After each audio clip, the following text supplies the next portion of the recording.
घड़ियाली आंसू हैं, घड़ियाली गैंग है ये। और ये जिसने एक्शन करना था कर दिया।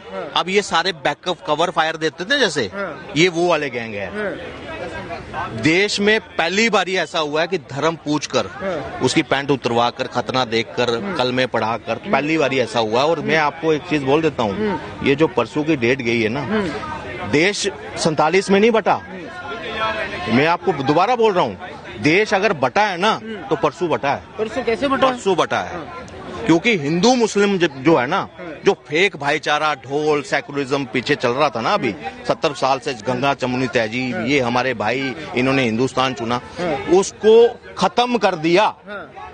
उसको वो पूरा अंत था, वो कब्र में चला गया। अब हम दुख मना रहे हैं, कश्मीरी कह रहे हैं कि हमें दुख है इस घटना का। आपने वीडियो देखी होंगी, बीच में हंस रहे हैं, ये काफिर कम हो गए। और ये हंसी कश्मीरी पंडितों के लिए भी थी, डोडा नरसंहार हुआ उनके ऊपर भी थी। ये सिर्फ दिखावे हैं, ये रो उनके लिए नहीं रो रहे, ये रो रहे अपने बिजनेस के लिए कि टूरिज्म नहीं आएगा। ये घड़ियाली आंसू इसीलिए कहा मैंने। मैं आपको फैक्ट के साथ में एक चीज बोलता हूँ आपको, फैक्ट के साथ। एक सरकार से क्या एक्सपेक्ट करते हैं कि अच्छी डेवलपमेंट हो, अच्छा ये सब कुछ दिया मोदी ने इनको, इतना इतना लाद दिया इनको, मगर फिर भी वोट किसके आधार पर दिया? धर्म के आधार पर। इन्होंने किसको बिठाया? उमर अब्दुल्ला को। उमर अब्दुल्ला कौन? जिन्होंने इन्हीं आतंकवाद को पोषित करने का काम किया। ये सेपरेटिस्ट और उमर अब्दुल्ला, मुफ्ती ये मुफ्ती जितने भी हैं, महबूबा मुफ्ती या मुफ्ती मोहम्मद सईद, ये सारे एक ही कैटेगरी के थे। इन्होंने आतंकवाद को खत्म होने ही नहीं दिया। आज धारा 370 हटी थी, मिशन ऑल आउट के तहत रोज कोई ना कोई आतंकवादी वहां पे मर रहा था, खत्म हो रहे थे, कमांडर ढेर होते, सब कुछ, मगर क्या होता है, इनको बर्दाश्त नहीं हुआ। मोदी जी कितनी संख्या में लोग थे तो फिर वहां पर एक भी सैनिक क्यों नहीं था? सैनिक की कंपनी प्रॉपर थी वहाँ पे। बात आती है यहाँ पुलिस की मूवमेंट, यहाँ छक के घेरे में आज वो पुलिस भी है। पुलिस कौन है वहाँ पे? सारे आर्मर्ड फोर्स वही है, वहीं के।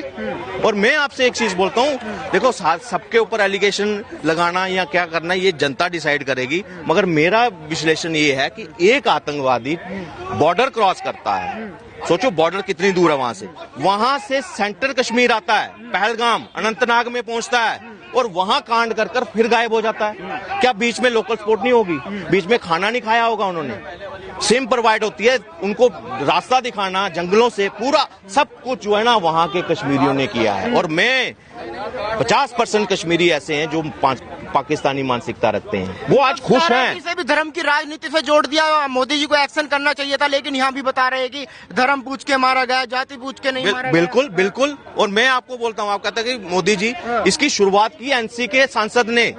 वहाँ टूरिज्म आ रहा था तो उसको कल्चरल इन्वेजन का नाम दिया उसने, उसका कल्चरल इन्वेजन, मतलब वहाँ पे हम टूरिस्ट एज ए टूरिस्ट जा रहे हैं, उनके जेब में रोजगार दे रहे हैं, वो भी उनको बर्दाश्त नहीं। कल्चरल टूरिज्म इन्वेजन का नाम दिया कि हम जबरदस्ती वहाँ जाकर वहाँ पे अपनी नाक उसेड़ रहे हैं। सोचो, एनसी का सांसद वो ये बातें कह रहा, उसी का परिणाम है ये नफरत जो है ना आज हिंदुओं के लिए, जो ये इन्हीं पॉलिटिकल पार्टियों ने लगाई है। और मैं कहता हूँ जब तक ये सरकारें रहेंगी ना, मैंने एक अल्टरनेट दिया था इनको कि भाई अगर आपने यूटी बनाना था ना तो कश्मीर का जो रीजन है ना उसको बना देते, वो जो 8-10 डिस्ट्रिक्ट है ना उसको यूटी बना देते, जम्मू कश्मीर को अलग स्टेट बनाकर रख देते, कुछ नहीं, सारा समाधान हो जाता, वहाँ चुनाव नहीं होता ना। ये मैं कहता हूँ पाँव धो धो कर हमारे पीते। लगता वहाँ के लोगों को सहानुभूति है, जो लोग मारे गए कोई सहानुभूति नहीं है उनसे, वो अपने बिजनेस के लिए रो रहे हैं, उनको और कोई लेना देना नहीं है। आज उनका बिजनेस सीजन था,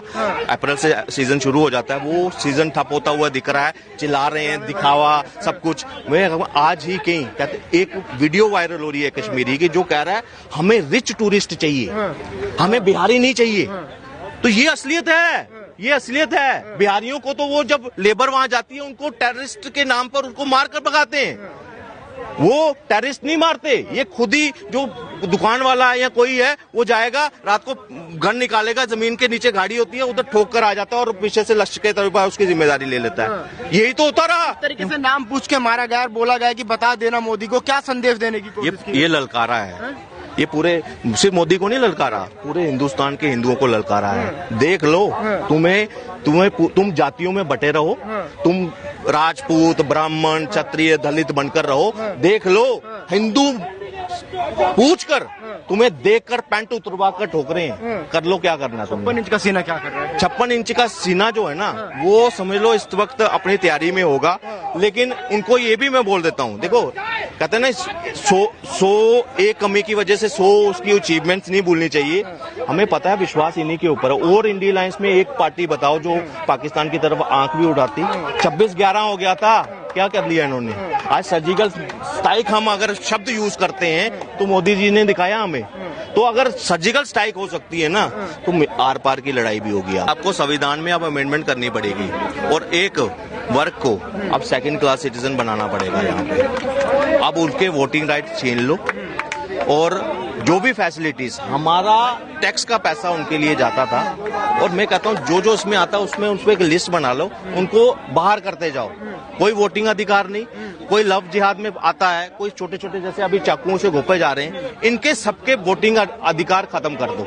इनको कोई फैसिलिटी नहीं, इनके पूरे परिवार को, तभी हिंदुस्तान सुधरेगा। अदरवाइज ये ऐसे रोज हम तो भारत के साथ खड़े हैं, आप पूरे मुसलमानों कहाँ भारत कर रहे हैं? मैं आपको बोलता हूँ, देखो आपका आज हमारा और आपका हृदय जल रहा है वहां की घटना से। अब इससे पहले मुर्शिदाबाद में क्या था?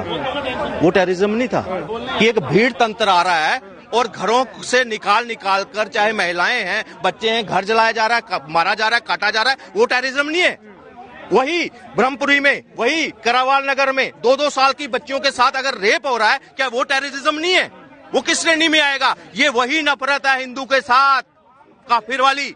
मैं कहता हूं अब हिंदुस्तान में समय है यही कि इनका वोटिंग राइट खत्म कर दो। कोई फैसिलिटी नहीं, कोई कुछ नहीं, इनको इनकी औकात दिखानी पड़ेगी। अदरवाइज आप रोज रोज तिल तिल मरते रहोगे। हिंदू जो है वो टारगेट होता रहेगा और खत्म होता